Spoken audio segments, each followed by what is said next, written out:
Pa dobro, ovo nije prvi put i nije ništa strašno, pošto Mađarska nije daleko, ali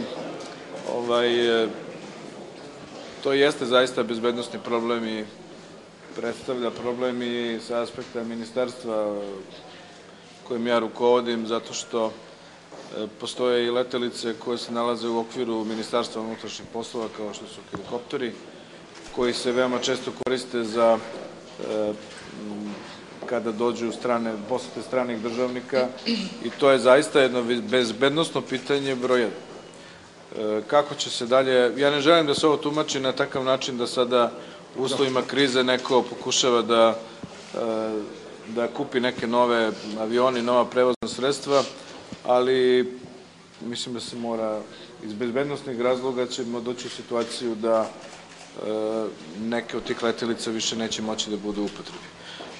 To, inače, su reči o objektivnim problemima, zato što su avioni stari 30 godina. Ako bi se gledalo sa bezbednosne tačke gledišta, to bi moralo da se uradi odavno. Ali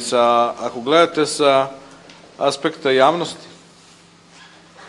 to je sada problematično pitanje, kako ćemo se mi ophoditi dalje, da li će